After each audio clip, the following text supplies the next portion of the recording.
देश में आधे से ज़्यादा जनसंख्या गांव में निवास करती है। ऐसे में गांव का विकास करना सरकार की प्राथमिकताओं में से एक है।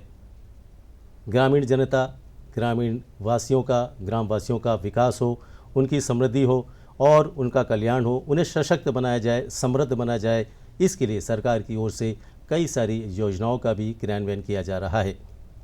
अंडमान निकोबार द्वीप समूह में भी प्रशासन की ओर से ग्रामीण क्षेत्र में विकास के लिए कई सारी योजनाओं का क्रियान्वयन किया जा रहा है।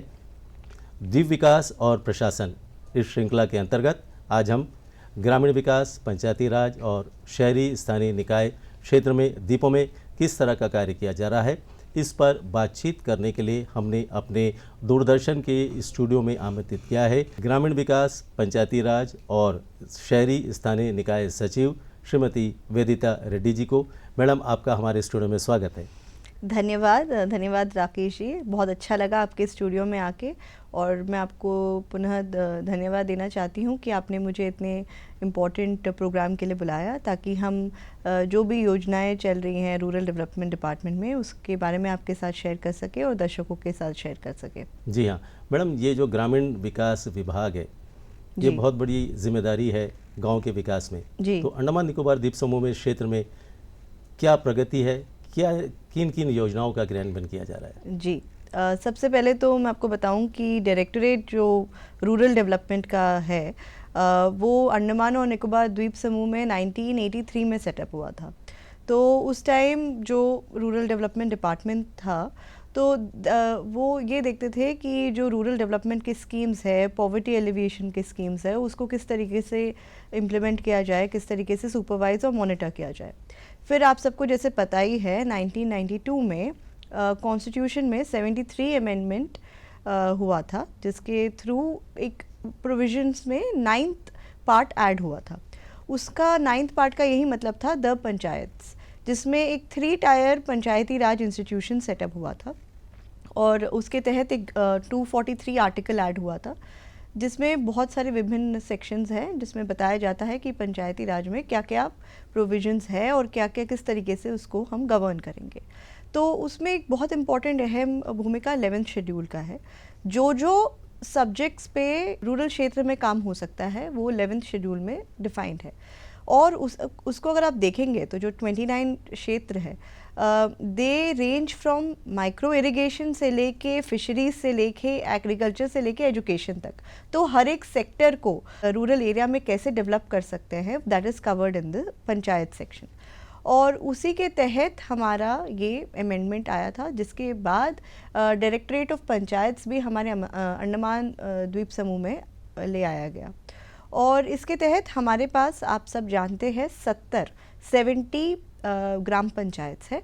तो हमारे पास 70 ग्राम पंचायत है, फिर हमारे पास पंचायत समितिज़ हैं, और फिर ज़िला परिषद। तो देखा जाए तो मैं आपको बता देती हूँ कि जो ग्राम सभा होता है वो सबसे इम्पॉर्टेंट पार्ट होता है। कोई भी एक पंचायती राज इंस्टीट्यूशन है या फिर एक रूरल एरिया में देखा जाए तो ग्राम सभा एक सबसे इम्पॉर्टेंट परमानेंट नेचर का एक बॉडी होता है। ग्राम सभा एक ऐसा यूनिट है जिसमें एक पंचायत के, एक एरिया के जितने भी इलेक्टोरल रोल में जितने भी वोटर्स हैं, वो सभी उसका एक पार्ट हो सकते हैं, और टाइम टू टाइम डिफाइन होता है कि किस टॉपिक पे वो चर्चा करेंगे और फिर डिसीजंस लिए जाते हैं। जो एक फल्क्रम ऑफ डेवलपमेंट कह सकते हैं आप, वो एक ग्राम सभा होता है। तो हमारी जो 3 tyres of Panchayati Raj institution है, उसमें सबसे नीचे जो है वो है ग्राम पंचायत। तो हमारे पास 70 ग्राम पंचायत है। उसको हर एक पंचायत में एक जैसे सरपंच होंगे, फिर मेंबर्स होंगे, और इनका रिस्पॉन्सिबिलिटी प्राइमरली ये है कि ये एक ग्राम लेवल का डेवलपमेंट प्लान बनाएंगे। ग्राम पंचायत डेवलपमेंट प्लान, इसको GPDP कहते हैं।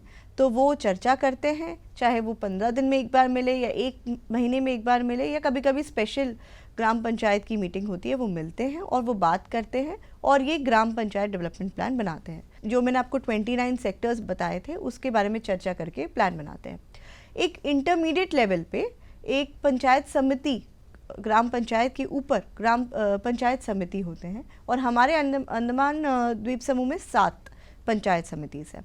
तो जो ये 7 पंचायत समिति है, वो इंटरमीडिएट लेवल के, ब्लॉक लेवल के डेवलपमेंट प्लान बनाते हैं। तो जैसे जीपी का बन गया है, ग्राम पंचायत का बन गया है, उसी तरीके से ब्लॉक लेवल के प्लान्स हमारे पंचायत समिति बनाते हैं। उसके ऊपर हमारे ज़िला परिषद है। हम सब जानते हैं हमारे पास 2 ज़िला परिषद है यहाँ पर, साउथ में और नॉर्थ में। तो टोटल हमारे 35 मेंबर्स है उसमें, और उसमें इंक्लूड भी होते हैं हमारे अध्यक्ष और उपाध्यक्ष जी। तो ये जो ज़िला परिषद है, इनकी प्राइमरी रिस्पॉन्सिबिलिटी है कि वो डिस्ट्रिक्ट लेवल प्लान बनाएंगे, जिसको वो इंश्योर करेंगे कि प्लान बने भी और इम्प्लीमेंट भी हो। तो ये हमारी पंचायती राज इंस्टीट्यूशंस 3 लेवल्स पे है, ग्राम पंचायत, पंचायत समिति और ज़िला परिषद। तो this is the basic feature. इसके अंदर बेसिकली हमारे पास बहुत सारे स्कीम्स हैं, योजनाएं हैं, जो हम रूरल डेवलपमेंट डिपार्टमेंट में टेक फॉरवर्ड करते हैं। तो जो भी हमारा स्कीम होता है, जो भी हमारी मांग होती है रूरल डेवलपमेंट की और रूरल पब्लिक से, तो वो हम इंश्योर करते हैं कि ये स्कीम से भी पूरा हो, और जो हमारी पंचायती राज इंस्टीट्यूशंस है वो उनको सुपरवाइज भी करते हैं, मॉनिटर भी करते हैं।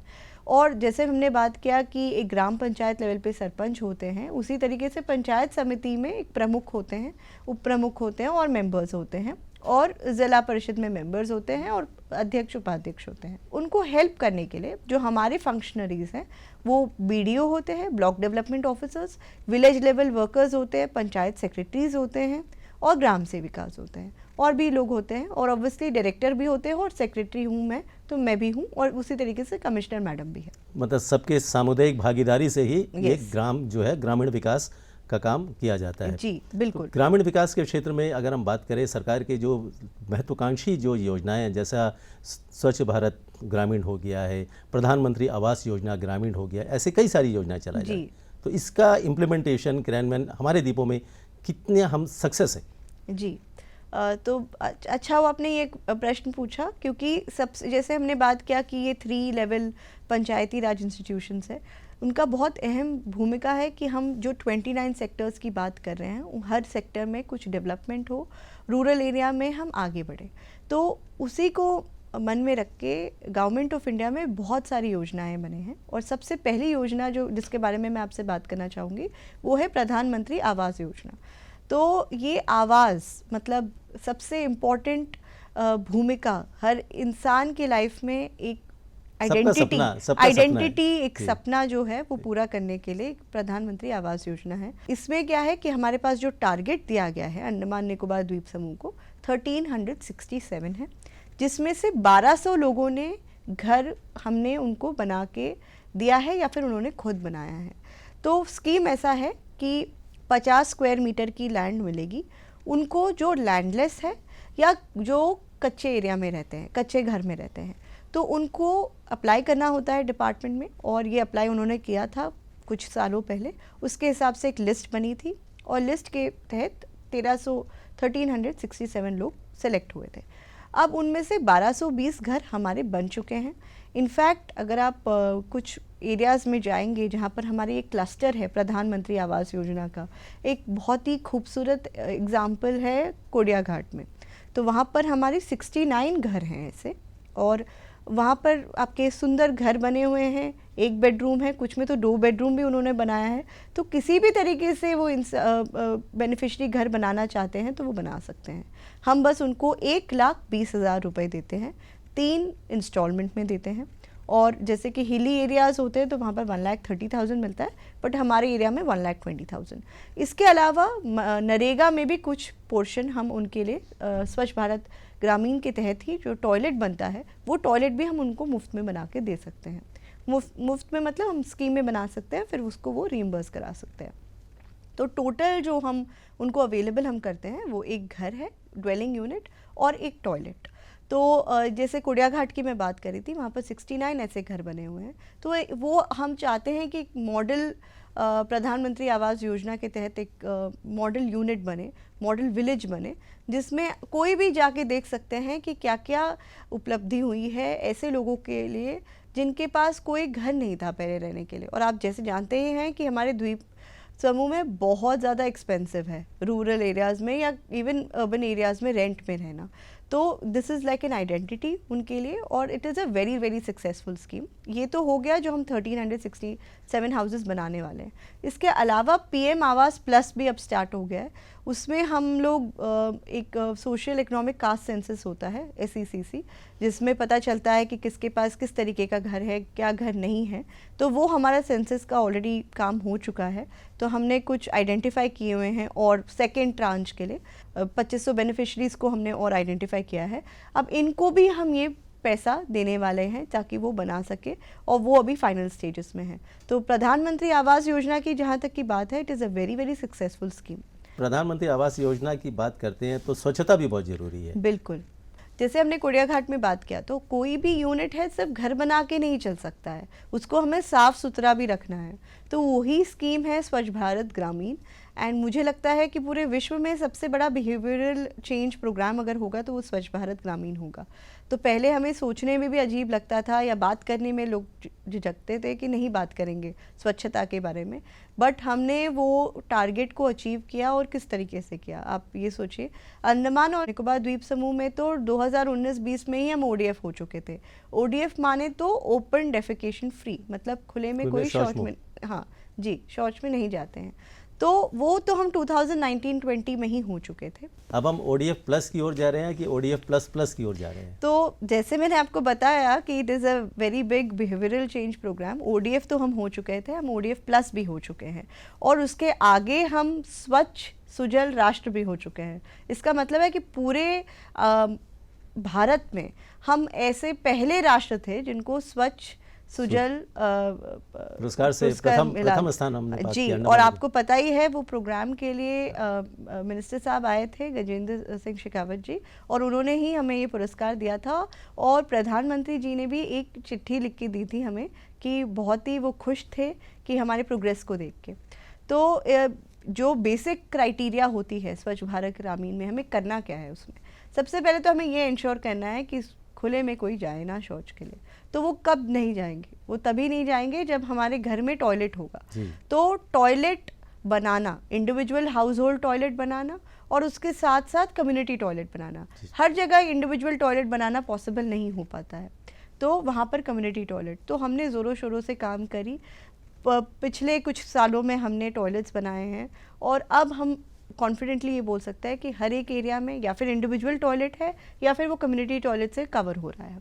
जो दूसरी चीज़ है जो हमें इंश्योर करना है स्वच्छ भारत ग्रामीण में, वो है सेग्रीगेशन ऑफ वेस्ट।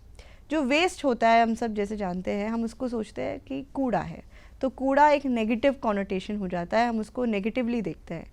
लेकिन कूड़े को वेल्थ, माने कि कचरे से कैसे उसके जो है आप कमाई कर सकें। यस, कूड़े को वेल्थ की तरह कैसे ट्रीट करना है, वो एक बहुत इंपॉर्टेंट एस्पेक्ट है। हमें कूड़े को कूड़े जैसा नहीं देखना चाहिए, हमें ये देखना चाहिए कि उससे हमारे क्या अपॉर्चुनिटीज़ बन सकती है। एक तो कूड़े को निकालने से वो एरिया साफ़ तो हो ही जाता है, उसका मतलब है कि डिजीज़ेस नहीं होंगे, और बहुत सारी और नेगेटिव इम्पैक्ट्स जो होते हैं कूड़े का, उसका वो नहीं रहेगा, क्योंकि उसी से आपका इंक्रोचमेंट बढ़ता है, उसी से आपके जो पालतू मतलब बाहर के जो जानवर रहते हैं, स्ट्रे डॉग्स होते हैं, कोई भी स्ट्रे एनिमल्स होते हैं, वो आते हैं और डिजीज़ेस फैलता है। और अगर आप कूड़े को अच्छे से मैनेज कर पाते हैं तो आप देखेंगे कि लोकल एरिया में तो बहुत सारे अपॉर्चुनिटीज़ हैं बिजनेस के। तो कूड़ा जो है वो दो प्रकार का है, एक ड्राई वेस्ट होता है और एक वेट वेस्ट होता है। जो वेट वेस्ट होता है, जो मतलब आप किचन से जो यूज़ करके निकालते हैं या फिर किसी और तरीके का वेट वेस्ट होता है, उसको तो हम पूरी तरीके से ट्राई करते हैं कि जैसे आप रूरल एरियाज़ में जाएंगे तो घर थोड़े बड़े ही होते हैं, मतलब उनके पास एक रूरल बैकयार्ड भी होता है। तो हम जितना हो सके उतना कोशिश करते हैं कि जो वेट वेस्ट है उसको आप अपने रूरल बैकयार्ड में ही उसको प्रोसेस करें, कंपोस्ट करें। बट जो ड्राई वेस्ट है उसको हमें सेग्रीगेटेड फॉर्म में लेना होता है। सेग्रीगेट मतलब अलग अलग करना। तो हमारे अंडमान निकोबार द्वीप समूह में बहुत सारे क्लस्टर्स बने हैं, 25 क्लस्टर। तो वो क्लस्टर में ग्राम पंचायत लेवल पे 1 या 2 ग्राम पंचायत का एक क्लस्टर बनता है, डिपेंडिंग कि कितने हाउस होल्ड है और कितना एरिया है। वहाँ से कूड़ा इकट्ठा होता है और फिर वो कूड़े क्लस्टर में ले जाते हैं। क्लस्टर में हमारी महिलाएं या फिर जो भी हमारे वेंडर्स हैं वो बैठ के उसको सेग्रीगेट करते हैं। वैसे तो हम घर से भी जो उठाते हैं वो मैं आपको बताना चाहती हूँ कि हमारे अंडमान निकोबार द्वीप समूह में तो सब लोग सेग्रीगेटेड वेस्ट ही देते हैं, तो वो भी एक अपने आप में एक अचीवमेंट है। बट फिर भी अगर कुछ छोटा मोटा रह गया तो वो सेग्रीगेट होता है क्लस्टर में। फिर जो मतलब जिससे हम हमारी आमदनी हो सकती है आगे बेच के, जैसे प्लास्टिक हो गया, तो उसको वेंडर कलेक्ट करते हैं और फिर उसको बेचते हैं। तो हम चाहते हैं कि इसमें भी हमारे रूरल जो सेल्फ हेल्प ग्रुप्स है they should get involve in this. And जो थर्ड कंपोनेंट है स्वच्छ भारत ग्रामीण का, एक तो हमने जैसे बात किया टॉयलेट क्रिएशन, दूसरा सेग्रीगेशन ऑफ वेस्ट, तीसरा है ग्रे वाटर मैनेजमेंट। तो जो पानी भी 2-3 तरीके का होता है। एक तो होता है कि क्लीन वाटर जो हम ड्रिंक करते हैं या फिर हम यूज़ करते हैं पानी को। एक दूसरा हो गया आपका ब्लैक वाटर जो आप बिल्कुल भी यूज़ नहीं कर सकते, फिर सीवेज में हो गया पानी एंड ऑल दोज थिंग्स। जो तीसरा होता है वो ग्रे वाटर होता है, वो कहीं बीच में रहता है, मतलब वो ऐसा पानी है जो शायद आपके टॉयलेट से मतलब अपने कपड़े धोए वो वहाँ से निकले या अपने हाथ धोए वहाँ से निकला। तो ये जो पानी है आप इसको अपने हॉर्टिकल्चर में अपने गार्डन में यूज़ कर सकते हैं और उसको ग्रे वाटर मैनेजमेंट कहते हैं। और आप तो अभी जानते ही हैं कि हमारे अंडमान निकोबार द्वीप समूह में पानी की बहुत कमी है। तो उस टाइम पे हमें इंश्योर करना चाहिए कि जो भी वाटर हमारे पास अवेलेबल है उसको हम कैसे रीयूज़ करें, कैसे रिसाइकिल करें और कैसे मैक्सिमाइज़ कर सकें उस यूज़ को। तो ये 3 कंपोनेंट्स है स्वच्छ भारत ग्रामीण में। और ग्रे वाटर मैनेजमेंट में अभी हम काम करने लगे हैं और यही उम्मीद है कि जैसे हम ODF प्लस भी बन चुके हैं और स्वच्छ सुजल राष्ट्र भी बन चुके हैं, उसी तरीके से हम ग्रे वाटर मैनेजमेंट में भी बहुत अच्छा काम करेंगे। चलिए, बहुत अच्छी बात है, ये प्रयास काबिल तारीफ़ है। ग्रामीण महिलाएं हैं, ग्रामीण युवाएं हैं, उनका कौशल विकास करने के लिए, उनकी आजीविका के लिए इस तरह की सरकार की ओर से कई योजनाएं चलाई जा रही, तो इस पर क्या प्रगति हुई है? तो जैसे हमने स्वच्छता की बात करी, आवास की बात करी, जो बहुत इंपॉर्टेंट सेक्टर है जिसकी वजह से रूरल डेवलपमेंट एक्चुअली हो सकता है वो है यूथ। और यूथ को कवर करने के लिए उनको आगे बढ़ाने के लिए 2 ही चीज़ें हो सकती है जो कम पड़ सकती है। एक हो सकता है कि अपॉर्चुनिटी ही नहीं है कि उनको कोई जॉब अपॉर्चुनिटी मिले, और दूसरा है कि स्किलिंग में वो कम रह गए हों। तो उसके तहत हमारे 2 स्कीम्स हैं, एक है दीनदयाल उपाध्याय ग्रामीण कौशल योजना और एक है नेशनल रूरल लाइवलीहुड मिशन। तो जो नेशनल रूरल लाइवलीहुड मिशन है वो जनरली जो हमारे विलेज ऑर्गेनाइजेशंस है या फिर सेल्फ हेल्प ग्रुप्स है उनके लिए बना हुआ है कि उनको एक प्लेटफॉर्म दिया जाए जहाँ पर वो अपनी कैपेसिटी बिल्डिंग कर सके। इसका क्या मतलब है, वैसे तो मैं बहुत खुशी से आपको ये कह सकती हूँ कि हमारे कुछ 1100 सेल्फ हेल्प ग्रुप्स ऑलरेडी बने हुए हैं। और जैसे कि हम जानते हैं मोर और लेस सेल्फ हेल्प ग्रुप्स होते हैं उसमें लेडीज़ ही होती हैं, महिलाएं ही होती हैं। तो ये हमारे मतलब 10,000 औरतें हमारे साथ ऑलरेडी सेल्फ हेल्प ग्रुप से जुड़े हुए हैं जो वेरियस सेक्टर्स में काम करते हैं, फिशरीज़ में काम करते हैं, कुछ रूरल टूरिज़्म में काम करते हैं, कुछ हैंडीक्राफ्ट्स में काम करते हैं। तो उनको 2 प्रकार का फ़ंड दिया जाता है, एक होता है CIF और एक होता है रिवॉल्विंग फ़ंड। जो रिवॉल्विंग फ़ंड होता है वो 15,000 का होता है और जो कॉम्पोजिट फ़ंड होता है वो 1,50,000 के हिसाब से होता है। तो नॉट ओनली फंड, एक तो हो गया कि आप सेल्फ हेल्प ग्रुप बनाते ही आपको एक फ़ंड मिलेगा, एक सीड मनी मिलेगा ताकि आप एकदम से अपनी कोई एक्टिविटीज़ है तो वो आप टेक फॉरवर्ड कर सकते हैं। बट उसके अलावा उनको किस तरीके की अपॉर्चुनिटी दी जाए। कैपेबिलिटी तो तभी बनेगी जब कोई भी ग्रुप है वो अपनी ब्रांडिंग कर पाए और ब्रांडिंग के साथ साथ वो मार्केटिंग कर पाए। तो ब्रांडिंग और मार्केटिंग दोनों सपोर्ट यही है, वो NRLM की स्कीम जो हमारी है काफ़ी सक्सेसफुल है। और अभी हम हाल ही में लास्ट 2 मंथ्स में हमने approximately 200 different day to day activities plan करी है, स्केड्यूल करी है ताकि हमारी SHGs और हम ला पाए। और लगभग हमारी 63 SHGs अभी ऐड हुई है 15 दिन में। तो ऐसा नहीं है कि रूरल एरियाज़ में विमेन आर नॉट इंटरेस्टेड, महिलाएं इंटरेस्टेड भी हैं और वो जानना भी चाहते हैं कि हम कुछ भी बनाएं तो उसको किस तरीके से हम बेचें। अगर आप सिंपल एग्जांपल लेते हैं पोर्ट ब्लेयर का, आपने मरीना देखा होगा, हर सैटरडे संडे को हम लोग कुछ ना कुछ प्रोग्राम करते हैं। आप जाते भी होंगे और कुछ खरीद के भी आते होंगे, बट आप कभी भी एक महिला के SHG वाला जो ग्रुप बैठते हैं उनके पास जाइएगा, आप देखेंगे कि बहुत ही क्लीनलीनेस से वो अपना खाने का भी अगर आइटम है तो बहुत अच्छे से रखते हैं और अच्छे से उसको सर्व भी करते हैं। So that cleanliness, that discipline वो सिर्फ हमारी महिलाओं में है जो हमारी SHG मेंबर्स हैं, क्योंकि उनको बहुत अच्छी ट्रेनिंग भी मिली जाती है एंड वो भी हमारे पास टाइम टू टाइम आते हैं कि आप हमें कटिंग ऑफ फिश सिखाइए या फिर कुछ और स्किल सिखाइए। और हमारी यही मेहनत रहती है कि पूरी टाइम हम SHGs को जो है हम उनको एम्पावर कर सकें, हम उनको रास्ता दिखा सकें। तो ये एक हमारी NRLM स्कीम है। जो दीनदयाल उपाध्याय ग्रामीण कौशल योजना है वो हमारे रूरल यूथ के लिए है।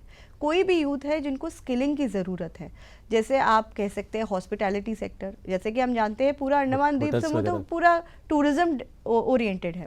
तो टूरिज्म ओरिएंटेड हो या फिर कोई हेल्थ सेक्टर में काम करना चाहे या कोई मेसन ट्रेनिंग करना चाहे, तो उनके लिए ये स्किलिंग, इमीडिएट स्किलिंग के लिए हमने ये प्रोग्राम स्टार्ट किया है। मतलब गवर्नमेंट ऑफ इंडिया का स्कीम है और उसमें हमारा जो टारगेट है वो 1500 है। 1500 युवकों को हमें ट्रेन करना है, स्किल करना है और उसके साथ इंश्योर करना है कि प्लेसमेंट भी हो। तो ये प्लेसमेंट ओरिएंटेड प्रोग्राम है। तो जो हम लोगों को मतलब अभी हमने 400 प्लस ऑलमोस्ट कंप्लीट कर दिया है, प्लेसमेंट के फाइनल स्टेजेस पे है। हाल ही में हमने चोलदारी में एक प्रोग्राम भी किया था जिसमें हमने 150 युवकों को जिन्होंने ट्रेनिंग लिया उनको बुलाया और 7 हमारे डिफरेंट कंपनीज आए थे। कुछ मोटर्स के आए थे, कुछ होटल्स के आए थे, कुछ तो हमारे सागरिका के यूनिट भी आए थे, ताकि डायरेक्टली उनको वहीं के वहीं उसी दिन उनको प्लेसमेंट मिले। तो it was a very big boost of confidence, क्योंकि हम ये नहीं चाहते कि उसी जॉब में वो रहे। हम 15,000 की नौकरी भी देते हैं बट उसी जॉब में रहे, वही हमारा उद्देश्य नहीं है। हमारा उद्देश्य है कि कॉन्फिडेंस बिल्डिंग होनी चाहिए, स्किल बिल्डिंग होनी चाहिए, कैपेसिटी बिल्डिंग होनी चाहिए और आगे क्या करना है एक रास्ता दिखना चाहिए। क्योंकि रूरल यूथ अगर ट्रेनिंग लेते हैं, स्किलिंग करते हैं, तो हो सकता है 5 लोग साथ में मिलकर एक छोटा सा कुछ स्टार्ट करें। हो सकता है वही 5 लोग हमारे वेंडर्स बन के हमारे ही क्लस्टर से कूड़ा उठा के कहीं और बेच रहे हो, स्टार्टअप। यस। सो इसी तरीके से हम उनको आगे रास्ता दिखाना चाहते हैं कि आप इस प्रोग्राम में आइए।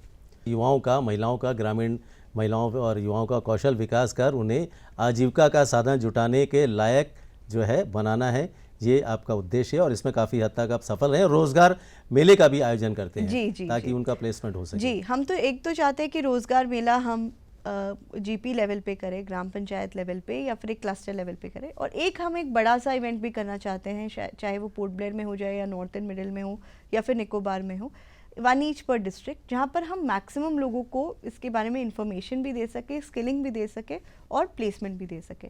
इसके अलावा एक सबसे famous scheme of rural development department है महात्मा गांधी नरेगा स्कीम। तो आप तो जानते ही हैं उस स्कीम के बारे में। तो ये एक रूरल एम्प्लॉयमेंट का स्कीम है कि हर पर्सन स्किल्ड नहीं हो सकता, हर पर्सन पढ़ाई करके नहीं आते हैं। बहुत सारे ऐसे लोग हैं, बहुत सारे ऐसे बुजुर्ग भी हैं हमारे गांव में जो पढ़ लिख नहीं पाए हैं। तो उनके लिए क्या अपॉर्चुनिटी होगी, उनको आप स्किलिंग कितना स्किलिंग करा देंगे एक पॉइंट ऑफ टाइम के बाद। तो उनके लिए एक नरेगा स्कीम भी फॉर्म्ड है। बस एक ही लिमिटेशन है उसमें कि एक घर में 100 दिन से ज़्यादा एम्प्लॉयमेंट ना हो, but that is not even a limitation, that is a huge capability. मतलब हर एक फैमिली से कितने लोग ट्रेनिंग ले सकते हैं। तो उसके तहत तो हम कहीं 1.5 लाख मैंडेज क्रिएट करते हैं। तो उतने लोगों को उतने दिनों के लिए आप आजीविका दे रहे हैं। तो ये एक बहुत ही सक्सेसफुल स्कीम है अंडमान निकोबार द्वीप समूह में, जैसे कि एक रूरल यूथ के लिए हो गया और एक रूरल जनरल के लिए हो गया। इसके अलावा हमारे कुछ और स्कीम है, जैसे रूरबन स्कीम है। रूरबन क्या होता है? रूरबन होता है रूरल अर्बन, वो दोनों। जैसे अर्बन वो हो गया जो बिल्कुल ही कमर्शलाइज्ड एरिया है, जहाँ पर बहुत सारा ग्रोथ हो रहा है। रूरल हो गया जहाँ पर रूरल डेवलपमेंट की कंप्लीट स्किल चलती है। एक ऐसा एरिया होता है रूरबन एरिया जहाँ पर वो एक कैटलिस्ट बन सकता है आगे आने वाले ग्रोथ के लिए, और वहीं पर हम रूरबन स्कीम रखते हैं। रूरबन स्कीम के तहत भी हमने बहुत सारी ऐसी एक्टिविटीज़ करी है, जैसे हमने फ़िश मार्केट सेटअप किया है, प्लेग्राउंड्स बनाए हैं, बहुत सारे डिफरेंट सेक्टर्स में कवर। जैसे हम पहले बात कर रहे थे कि हमारे 29 सेक्टर हैं रूरल डेवलपमेंट में, उन सारे सेक्टर्स में कुछ ना कुछ डेवलपमेंट एक्टिविटी टेक फॉरवर्ड करने के लिए हमने रूरबन स्कीम में भी काफ़ी आगे काम किया है। और एक ऐसा आगे हम बात भी कर रहे हैं उसके बारे में, और मुझे लगता है कि हमारे द्वीप समूह के लिए सबसे इम्पोर्टेंट जो स्कीम है वो है अमृत सरोवर स्कीम। क्योंकि हमने देखा कि जैसे कि थोड़ा भी डिले होता है मॉनसून में, लाइफ में बहुत ज़्यादा बुरा अनुभव होता है, बट उसका सल्यूशन भी हमें ही निकालना है। हम ये नहीं सोच सकते कि बाहर से कोई आएगा कुछ हमारे लिए करके देंगे। हम अंडमान द्वीप समूह एक रीज़न से सबसे दूर है, वो है क्योंकि हमारी कनेक्टिविटी इशू। हम चारों तरफ से पानी के थ्रू सराउंडेड है, बट हम पानी के लिए फिर भी वी कीप वेटिंग कि पानी कहाँ है, हम कब, हम ना ड्रिंकिंग वाटर की भी कमी हो गई है।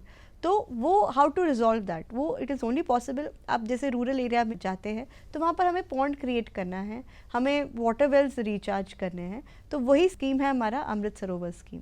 और अमृत सरोवर स्कीम के तहत हम 225 ऐसे अमृत सरोवर्स बना रहे हैं जहाँ पर उम्मीद है कि आने वाले बारिश में वो सारे जो हमारे क्रिएटेड एसेट्स हैं वो पानी से फिलअप हो जाएंगे, और नेक्स्ट ईयर ऐसी कोई प्रॉब्लम नहीं होगी, क्योंकि हमें उसको रिचार्ज भी करना है और मेंटेन भी करना है।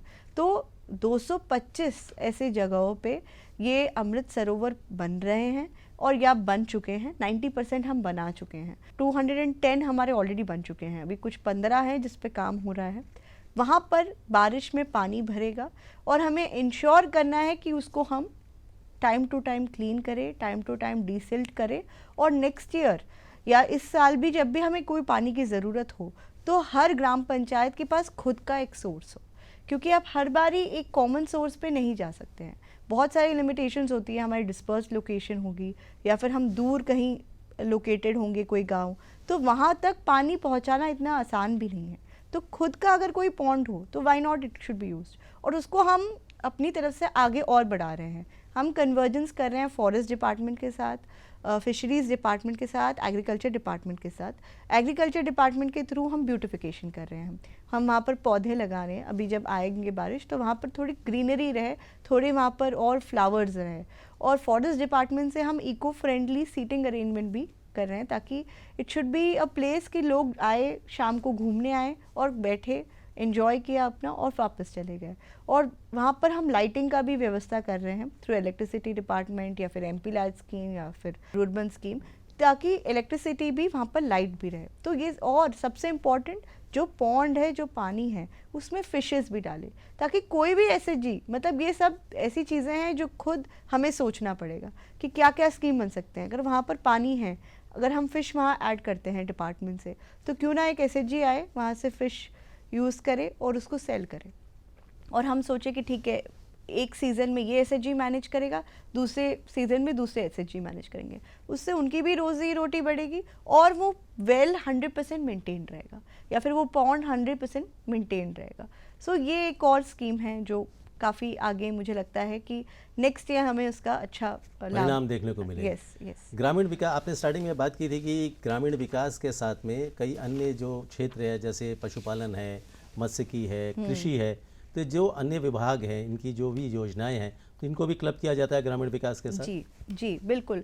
रूरल डेवलपमेंट कभी भी अपने आप नहीं हो सकता है। रूरल डिपार्टमेंट जो है, हमारा जो डिपार्टमेंट भी है, वो सिर्फ गाइडेंस दे सकते हैं, बट जब तक कन्वर्जेंस नहीं होगा डिफरेंट डिपार्टमेंट्स के थ्रू, तब तक आगे काम बढ़ नहीं सकता है। जैसे कि आप जानते हैं कि हमारे पंचायती राज इंस्टीट्यूशन में हमारे जो इलेक्टेड मेंबर्स हैं, वो भी टाइम टू टाइम अप्रोच करते हैं हमें कि हमें इस डिपार्टमेंट के साथ कन्वर्जेंस चाहिए, हमें लगता है कि टूरिज्म डिपार्टमेंट से ये काम हम आगे बढ़ा सकते हैं, या फिर हमें लगता है कि ये एनिमल हस्बेंड्री डिपार्टमेंट से हम ये ग्रेजिंग लैंड सेटअप कर सकते हैं, हमें हेल्प हो सकता है। तो एवरीथिंग जो भी हम करना चाहते हैं वो कन्वर्जेंस के थ्रू ही पॉसिबल है।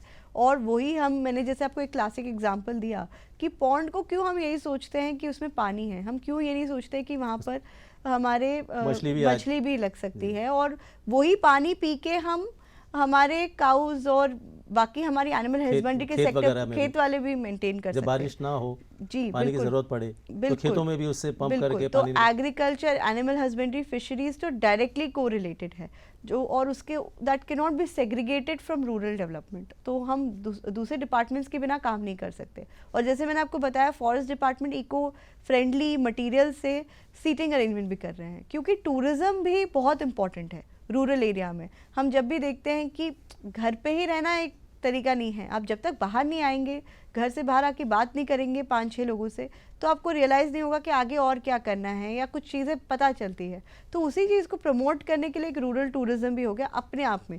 ये तो वो हो गया कि आपस में एक बातचीत हो ताकि हम अपने आप को एम्पावर कर सके। बट आपने ये भी देखा होगा कि हमारे रूरल एरियाज़ जो है वो बहुत सुंदर है। तो और हमारी जो अंडमान निकोबार द्वीप समूह है, इट इज़ फॉर टूरिज़्म। तो अभी तक हम अर्बन टूरिज़्म थोड़ा फॉलो कर रहे हैं, जो अर्बन लोकेलिटीज़ है हमने अच्छे से वहाँ पर टूरिज़्म एक्टिविटीज़ भी रखे हैं और फैसिलिटीज़ भी बनाए हैं, बट रूरल एरिया में भी we have to make this arrangement. तो वही मैं पूछने जा रहा था कि अब जो है अंडमान निकोबार द्वीप समूह जिस प्रकार से एक बहुत ही प्रमुख पर्यटक स्थल बनते जा रहा है, तो आने वाले समय में जिस प्रकार से जो फ्लो होगा टूरिस्ट का, तो उसे देखते हुए जो ग्रामीण पर्यटन की दिशा में एसेट को और बनाने के लिए क्या कदम उठाए जा रहे हैं? तो हमने हाल ही में 2 नए स्कीम्स भी बनाए हैं। एक स्कीम है रूरल हाट पॉलिसी। हाट माने तो मार्केट। तो जैसे आप देखते हैं कि अभी जनरली हमारा जो टूरिज़्म कॉन्सेंट्रेटेड है 2-3 जगहों में ही है, लेकिन उससे क्या होता है, एक टूरिस्ट 3 से 4 दिन ही आते हैं, फिर उसके बाद वो वापस चले जाते हैं। उससे ज़्यादा अगर वो टाइम स्पेंड करना चाहे तो उनके लिए जगहें नहीं हैं जाने के लिए, और उनके लिए हमें अट्रैक्शन बनाना पड़ेगा। तो और वो तभी हो सकता है अगर हमारे रूरल यूथ भी वहाँ पर पार्टिसिपेट कर सके और रूरल एरियाज़ को भी हम कवर कर सके। हमारे रूरल एरियाज़ बहुत ही सुंदर है, चाहे वो बीच फ्रंट एरिया हो या कोई और एरिया हो जहाँ पर खुला स्पेस हो। तो उन जगहों में हम एक रूरल हार्ट सेटअप करना चाहते हैं। हमने हमारे 9 ब्लॉक है, तो 9 ब्लॉक के हिसाब से पूरे अंडमान निकोबार द्वीप समूह में तो 27 ऐसे हम सोच रहे हैं 27 रूरल हार्ट बनाने का, जहाँ पर हम एक क्रिएट करें स्पेस जहाँ पर लोकल वेंडर्स अपने आप आए, हम उनको जगह देंगे, चाहे लॉटरी से देंगे या ऑक्शन से देंगे, वो हम डिसाइड कर सकते हैं। उसके बाद लोग अपने आप जो भी बेचना चाहते हैं वो बेचें वहाँ पर। तो लोग भी आएंगे, दूर से देखना चाहते हैं, क्यों कोई नहीं आना चाहेगा मेनलैंड से ये देखने के लिए कि निकोबार में क्या बन रहा है, या फिर नॉर्थ एंड मिडिल में क्या बन रहा है, या फिर हमारे शोलबे में क्या बन रहा है। इसी तरीके से हमें उसको आगे ले जाना है। तो रूरल हार्ट पॉलिसी और रूरल टूरिज़्म को हमें आगे बढ़वाना है। नॉट ओनली हार्ट, उसके अलावा जैसे मैंने आपको दूसरे स्कीम्स बताया है, चाहे वो सांसद आदर्श या ग्रामीण योजना हो या रुर्बन हो या फिर कोई और स्कीम हो, हम बहुत सारे डिफरेंट फैसिलिटीज़ क्रिएट कर रहे हैं, चाहे वो फिश मार्केट हो या एक पार्क हो या एक पार्किंग लॉट हो। तो इन सब जगहों को हमें एक साथ काम करना है। कोई भी ये नहीं सोचना कि ये स्ट्रक्चर अकेला है, हमें उसको इन कन्वर्जेंस देखना है कि ये स्ट्रक्चर कैसे यूटिलाइज हो सकता है सबके लिए। मैडम, आपके पास पंचायती राज विभाग भी और पंचायतों की देश के विकास में जो है काफ़ी अहम भूमिका होती है, तो इनकी क्या भूमिका है जो पंचायती राज निदेशालय हैं और इनके जो सदस्य हैं? जी, एक बहुत ही इम्पॉर्टेंट क्वेश्चन है, क्योंकि जो हमारे जनप्रतिनिधि है, चाहे वो ग्राम पंचायत लेवल पे है या इंटरमीडिएट लेवल पे है या ज़िला के लेवल पे है, वो एक बहुत अहम भूमिका प्ले करते हैं कि किस तरीके से उनका क्षेत्र आगे बढ़ सके। और वो तभी होता है, मैं तो कहूँगी कि यहाँ के जो भी जनप्रतिनिधि है वो बहुत एक्टिव है, और जितना टाइम मुझे हुआ है यहाँ पर आके, वो हमेशा आके खुद बताते हैं कि देखिए आपको इस तरफ से सोचना पड़ेगा, आपको इस तरीके से सोचना पड़ेगा, हमें ये फैसिलिटी यहाँ पर लानी पड़ेगी। तो they play an immense role, क्योंकि ग्राउंड पे वो ही रहते हैं, ग्राउंड पे वही देखते हैं कि क्या रिक्वायरमेंट है और क्या नहीं रिक्वायरमेंट है, और लोगों की आवाज़ वो हमारे तक पहुंचाते हैं, और पहुंचाने के साथ साथ वो इंश्योर भी करते हैं कि वो बार बार हमसे मिले और हम भी उनसे बहुत सीखते हैं। तो इट्स अ 2 वे कम्युनिकेशन, जैसे मैं और मेरा पूरा डिपार्टमेंट उनसे सीखता है कि ठीक है आपको ग्राउंड पे क्या चाहिए, साथ साथ हम ही उनके थ्रू ये इन्फॉर्मेशन भी पहुंचाते हैं। जैसे कोई इशू हो गया, कुछ कमी रह गई, या फिर हमें लगता है कि हमें इस पॉलिसी पे काम करना चाहिए, पहले हम उनको बुला के बोलते हैं कि ठीक है हम चाहते हैं कि आपके एरिया में ये प्रोग्राम ऐड होना चाहिए। अकॉर्डिंगली फिर वो हमारी तरफ से बताते हैं। तो इन अ वे वो हमारे मैसेंजर्स भी हैं, वो हमारे लिए एक फुट सोल्जर्स भी हैं, और वो हमारी तरफ से एक लीडर भी है उस एरिया के लिए। तो they play a immensely important role. ग्रामीण जनता से आप क्या कहना चाहेंगी? ग्रामीण जनता से मैं यही कहना चाहूँगी कि रूरल डेवलपमेंट के क्षेत्र में सबसे इम्पॉर्टेंट चीज़ अंडमान निकोबार द्वीप समूह के लिए, देखिए हर जगह अपने खुद एक खासियत लेके चलते हैं, बट अंडमान निकोबार द्वीप समूह के लिए सबसे इम्पॉर्टेंट चीज़ यही है कि हम सेल्फ सफिशिएंट रहें। Self sufficiency is the way forward. मुझे लगता है कि हम क्यों बाहर से पानी का वेट करें, क्यों बाहर से इलेक्ट्रिसिटी का वेट करें, क्यों बाहर से कोई भी फैसिलिटी का वेट करें। हमें खुद से हमारे गांव को, हमारे पंचायत को, हमारे ज़िला को सेल्फ सफिशिएंट बनाना है। हमें खुद देखना है कि हम कैसे अपॉर्चुनिटीज़ बना सके। एक तो हो गया रिसोर्सेज की तरफ से सेल्फ सफिशिएंट, दूसरा हो गया कि हमें खुद अपने जॉब्स क्रिएट करना चाहिए। आप ये भी देखते हैं कि बहुत सारे रूरल यूथ बाहर की तरफ अट्रैक्टेड है। अभी शायद कुछ सालों के बाद रूरल यूथ यहाँ रहेगा कि नहीं वो भी क्वेश्चनेबल है। तो वो भी हमें इंश्योर करना है कि हम यहाँ पर खुद यहाँ जॉब अपॉर्चुनिटीज़ लाए। जो पढ़े लिखे लोग हैं, जो ऑलरेडी बिजनेसेस में हैं, they must create jobs for the local youth here. ये नहीं होना चाहिए कि सरकारी में एक DRM की नौकरी लेके हम लोग खुश रहें। हमें आगे और सोचना है, हमें खुद के स्टार्टअप्स पुटअप करने हैं, हमें रूरल टूरिज़्म पे ध्यान देना है। मुझे लगता है self sufficiency is the way forward. और दूसरा चीज़ है जो सबसे इम्पॉर्टेंट है, वो है पीपल्स पार्टिसिपेशन, क्योंकि ये पूरा जो रूरल डेवलपमेंट डिपार्टमेंट है वो तभी डेवलपमेंट के और बढ़ सकता है जब रूरल पार्टिसिपेशन ऑफ यूथ है। और participation of youth, not only youth but everybody. And जब तक वो खुद की लाइफ में, खुद के डेवलपमेंट में इंटरेस्टेड नहीं रहेंगे तो वो नहीं हो पाएगा। और आप कोई भी एक स्कीम देख लीजिए, उसका success is only and only governed by rural participation, by people's participation. तो हमारा स्वच्छ भारत ग्रामीण भी इतना इसलिए वर्क हुआ क्योंकि लोगों ने अपने आप समझा कि स्वच्छता बहुत इंपॉर्टेंट है। हमारा टूरिज्म इफेक्ट होगा अगर हम स्वच्छता पे ध्यान ना दें। तो ये दो चीज़ें हैं जो मुझे लगता है कि self sufficiency and peoples participation is the way forward. खुद को कर बुलंद इतना कि खुदा तुझसे पूछे बता तेरी रज़ा क्या है। जी, आत्मनिर्भर भारत का जो सपना है, उस लक्ष्य को हासिल करने के लिए जन भागीदारी के साथ, लोगों के सहयोग के साथ इसी तरह हम अगर आगे बढ़ते रहेंगे और इसी तरह हमारे गांव का विकास होते रहेगा, तभी तो आगे बढ़ेगा भारत। मैडम, आज आप हमारे कार्यक्रम में आए और आपने जो है अपने तीन विभाग के बारे में आपने खुलकर जानकारी दी और अपने काफ़ी सारी योजनाओं की भी आपने जानकारी दी कि किस तरह ग्रामीण विकास के क्षेत्र में अंडमान निकोबार द्वीप समूह में काम हो रहा है। दूरदर्शन के स्टूडियो में आने और महत्वपूर्ण जानकारी देने के लिए आपको बहुत बहुत धन्यवाद। नमस्ते, थैंक यू। द्वीप विकास और प्रशासन की अगली कड़ी में आपसे फिर मुलाकात होगी। तब तक के लिए नमस्कार।